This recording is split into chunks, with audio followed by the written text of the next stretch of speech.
Me chamo Laércio Rabelo, sou consultor técnico da Simplo e nesta aula veremos sensor de pressão absoluta do coletor. Veremos em detalhes qual a função, o princípio de funcionamento, os tipos de sensores, as técnicas de diagnóstico utilizando multímetro, scanner e osciloscópio, bem como os manuais Simplo utilizados e, por fim, as considerações finais.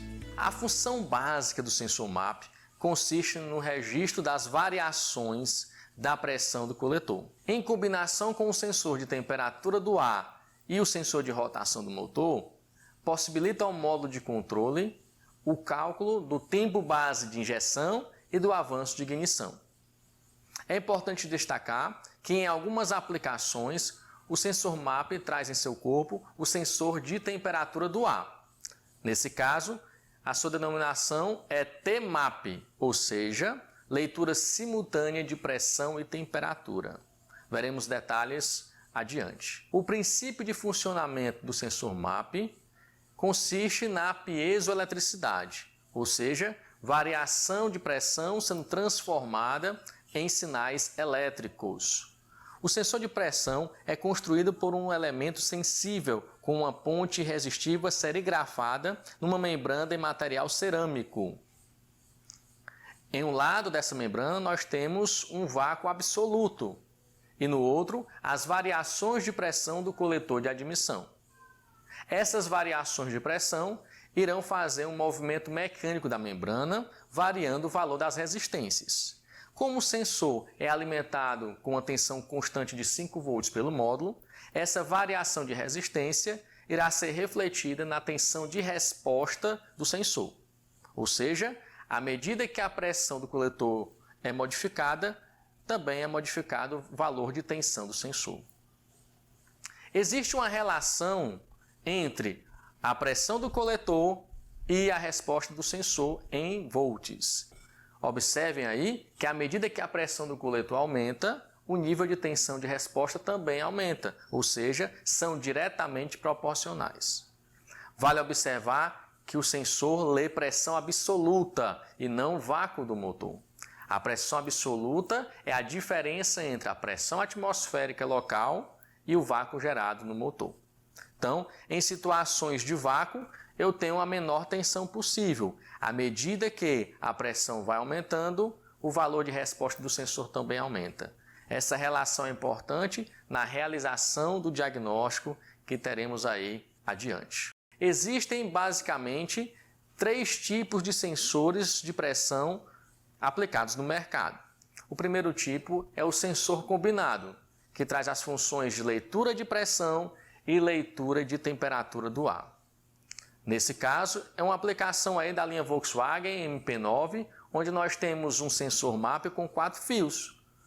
Nós temos a alimentação do sensor, nós temos o massa do sensor e os sinais de pressão e temperatura. Através da leitura do esquema elétrico, iremos identificar os pinos e a função de cada um deles. Nós temos aí os sensores analógicos que transformam variação de pressão em tensão, sem a presença do sensor de temperatura. Então, nesse caso, nós temos 3 fios. A alimentação 5 volts do sensor, o massa e a resposta do sensor em volts.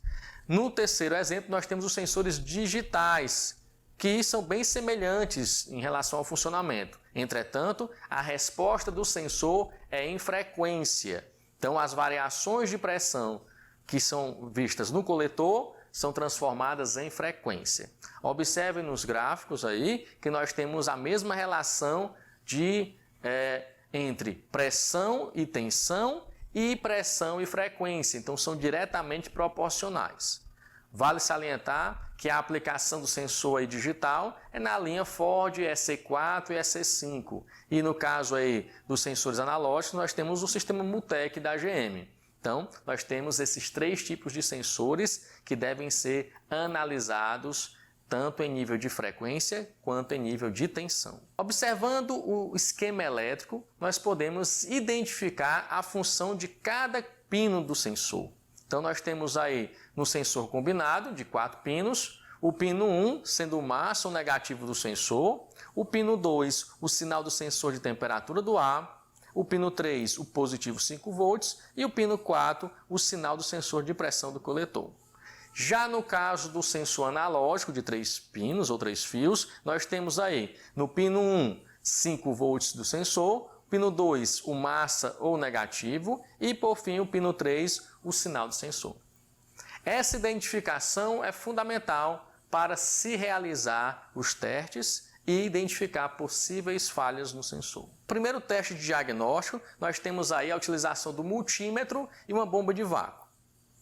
Primeiramente, devemos conferir se o sensor tem alimentação 5 volts e o estado do seu chicote, quanto a curto-circuito ou interrupções. Feito essa análise, partimos para a utilização da bomba de vácuo, fazendo variar a pressão ou vácuo presente no sensor. Mantenha ele conectado ao modo de controle e aplique diferentes vácuos para constatar a sua variação de tensão. E se essa variação de tensão está de acordo com a tabela. Bom, o mesmo teste é realizado também com o sensor digital.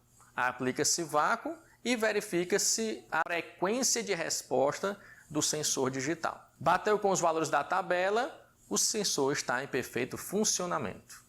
O próximo teste consiste na utilização do scanner em 2 situações específicas. A primeira delas é utilizando o veículo com o motor desligado e ignição ligada.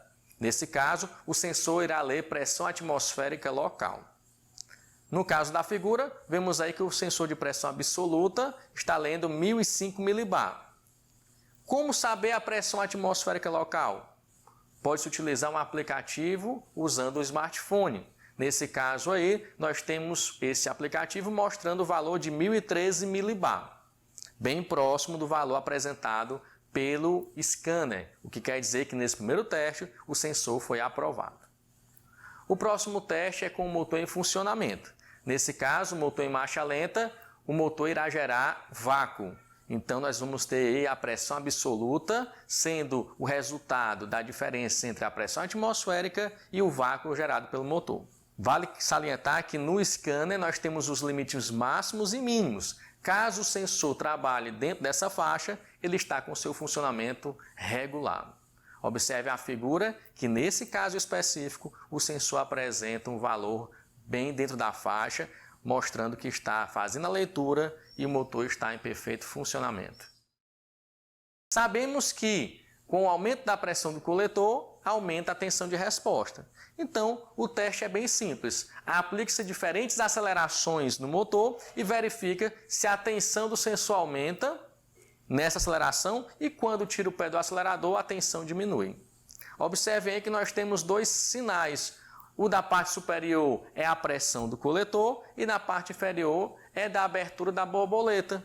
Sabemos que ao pisar no acelerador, a abertura da borboleta aumenta o fluxo de ar, aumentando a pressão do coletor. Nesse caso, o sensor tem que ler imediatamente essa elevação de pressão.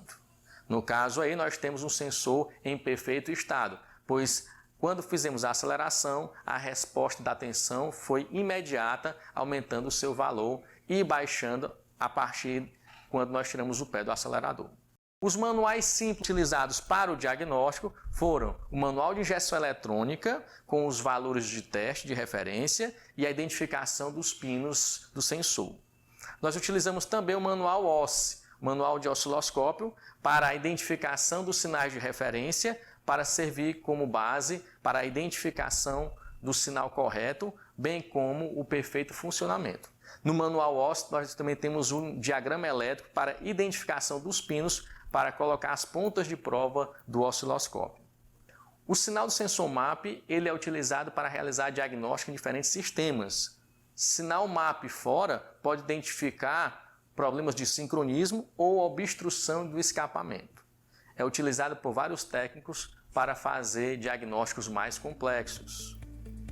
Continue acompanhando pelo Facebook, pelos nossos vídeos técnicos no YouTube, também os artigos em nosso blog. Até a próxima!